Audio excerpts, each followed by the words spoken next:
کیا اور اس کی بہت ضرورت ہے. پاکستان انسٹیٹیوٹ کا شکریہ ادا کرتا ہوں کیونکہ اس ملک کی ایک بہت اہم وقت پہ، ایک فیصلہ کن وقت پہ انہوں نے یہ سیمینار کیا اور اس کی بہت ضرورت ہے پاکستان میں کہ ڈیبیٹ کیا جائے کہ یہ ہوا کیا پاکستان سے، کہ ایک ملک میں ایک اچھا بلا، یعنی اگر کمپیئر کریں مشکل حالات میں ساری دنیا میں بحران آیا ہوا ہے، جو کرونا کے آفٹر افیکٹ ساری دنیا میں، اس کے بعد جو کموڈٹی سپر سائیکل ساری دنیا میں آیا، انرجی پرائسز اوپر چلے گئے، پھر ایکسینچویٹ ہو گیا یوکرین کی اور رشیا کی جنگ سے. تو اس میں ایک گورنمنٹ جو ملک کو صحیح معنی میں نیویگیٹ کر رہی تھی، اور وہ ساری چیز کنفرم ہوتی ہے اکنامک سروے آف پاکستان میں. گورنمنٹ کی اپنی سروے کے مطابق سارے پازیٹیو انڈیکیٹرز تھے پاکستان کی اکانومی کے. ہماری سب سے بڑی زراعت وہ صحیح جا رہی تھی، ہماری جو لارج اسکیل مینوفیکچرنگ ہے اس کی بڑی دیر کے بعد اتنی روبسٹ گروتھ تھی، ہماری جو گروتھ ریٹ تھی وہ 6% پہ تھی، 2 کنزیکٹیو سال میں 5.6 اور 6% گروتھ ریٹ. یہ صرف 17 سال کے بعد پاکستان میں ہوا. یعنی ان چیلنجز کے باوجود پاکستان ایک صحیح راستے پہ جا رہا تھا، اس کی سروسز گرو کر رہی تھی، سارے ٹارگٹ جو سیٹ کیے ہوئے تھے ان سے آگے بڑھ کے جا رہے تھے. ریکارڈ ٹیکس کلیکشن تھی، ریکارڈ ایکسپورٹس تھی، ریکارڈ ریمیٹنسز تھی، یعنی record number of dollars Pakistan میں آ رہے تھے. یہ قیامت آئی تھی کہ ایک دم ایک گورنمنٹ کو باہر کی سازش کے تحت ہٹایا جاتا ہے اور ملک کا سارا، یعنی جو ملک کی معیشت ہے وہ بھی نیچے ہے اور قیمتیں آسمانوں پہ. ہمیں یہ کہا گیا تھا کہ مہنگائی کی وجہ سے جناب یہ حکومت بڑی نااہل ہے، اور ہمیں بتایا گیا تھا کہ یہ ملک کو آزاد کرنا عوام کو مہنگائی سے، اور انہی لوگوں نے وہ مہنگائی کی ہے. اب یہ 2 مہینے میں جو شاید پاکستان کی تاریخ میں 2 مہینے میں اتنی مہنگائی نہیں ہوئی، جو ہم نے 3.5 سال میں مہنگائی نہیں کی وہ انہوں نے 2 مہینے میں کر دی. تو کون سی اتنی قیامت آئی؟ پوائنٹ، سب سے بڑا پوائنٹ یہ ہے کہ یہ سازش جو کی گئی، یہ باہر ایک امریکہ کی رجیم چینج کے اور کبھی باہر سے رجیم چینج کامیاب نہیں ہوتی جب تک ملک کے اندر میر جعفر اور میر صادق نہ بیٹھے. ان کے ساتھ مل کے انہوں نے ایک گورنمنٹ گرائی. اب یہ کون ذمہ دار ہے اس کا کہ جس طرح کی قیمت یہ قوم ادا کر رہی ہے، عوام کیا ادا کر رہی ہے قیمت مہنگائی کے ذریعے، ہماری معیشت کا کیا حال ہے، اور پھر لوڈ شیڈنگ، بجلی کدھر غائب ہو گئی کہ ہم بھی IMF کے پروگرام میں تھے، 2.5 سال ہم IMF کے پروگرام میں تھے. تو تب کیوں نہیں ایسی مہنگائی ہے؟ یہ سب IMF پہ ڈال رہے ہیں نا، تو ہم اور ہمارے پہ ڈال رہے ہیں. 2.5 سال تو ہم بھی IMF پروگرام میں تھے، تب کیوں نہیں یہ مہنگائی آئی؟ تب کیوں نہیں اتنے برے حالات تھے؟ تب کیوں نہیں اکانومی سکویز ہوئی؟ کیا آتے ساتھ ہی 2 مہینے کے اندر کون سی قیامت آ گئی کہ سارا کچھ ہی، مہنگائی بھی بڑھ گئی، بے روزگاری بھی بڑھ گئی، ایکسپورٹس بھی گر رہی ہیں نیچے، جو بڑی مشکلوں سے ریکارڈ پہ پہنچی تھی. اب ٹیکس کلیکشن بھی نیچے ابھی ٹھیک ہے، لیکن جب انڈسٹری نیچے جا رہی ہے، جب ہماری ایکسپورٹس نیچے جا رہی ہے تو ٹیکس کلیکشن بھی نیچے آ جائے گی آگے جا کے.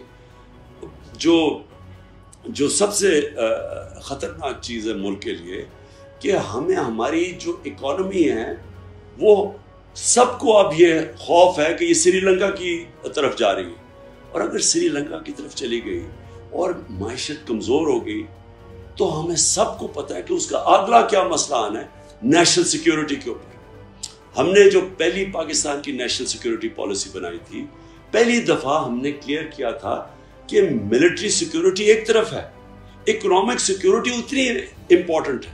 اور مثال دی تھی سوویت یونین کی کہ سوویت یونین ملٹری انسیکیورٹی کی وجہ سے نہیں گیا، وہ اکنامک انسیکیورٹی جو ایک معاشی مسئلہ ہے وہ ٹوٹا.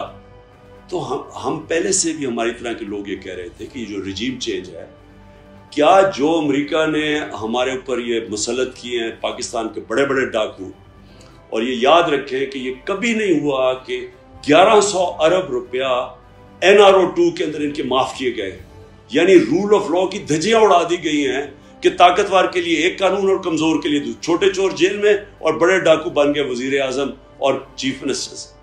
تو یہ جو رجیم چینج ہے یہ امریکہ نے ہمارے بھلے کے لیے نہیں کی. وہ رجیم چینج کرتے ہیں اپنی فورن پالیسی آبجیکٹیوز بیٹ کرنے کے لیے. وہ چاہتے ہیں کہ پاکستان میں بیسز بھی ہو جائیں, ہمیں پھر سے استعمال کریں. وار اور ٹیرر میں جو ہم نے ان کا ساتھ دیا, جو اتنا بڑا نقصان پاکستان نے اٹھایا, وہ کبھی ہمارا شکریہ ادا نہیں کیا, کیونکہ ہم خود ہی ٹیشو پیپر کی طرح اپنے آپ کو استعمال کرنے کے لیے تیار ہوتے ہیں.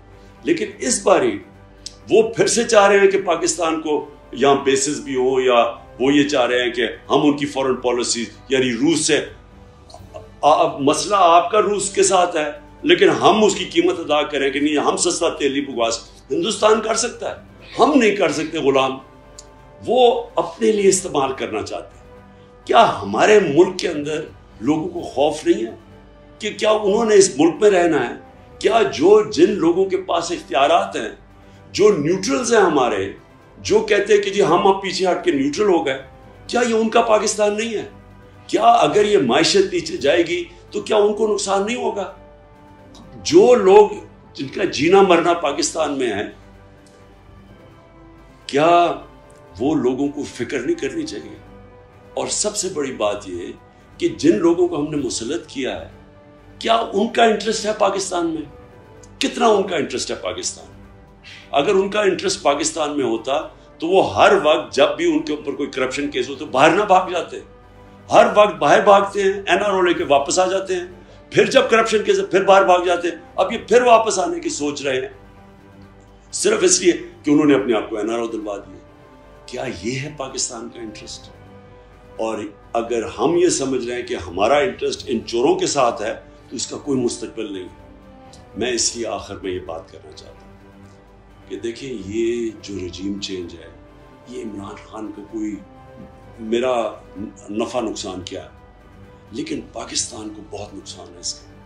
اور جو باہر کی جنہوں نے کیا ہے وہ اپنے لیے استعمال کریں گے ہمیں, اور جنہوں نے اندر صرف اور صرف ایک وجہ سے اس سازش کے اندر شرکت کی تھی کہ ان کے کرپشن کیس ختم ہو جائیں, وہ اپنے لیے ہمیں ان کو استعمال کر رہے ہیں. نقصان پاکستان کا, نقصان ہمارے آنے والی نسلوں کا ہے, نقصان آج پاکستان کی سوورنٹی کا ہے.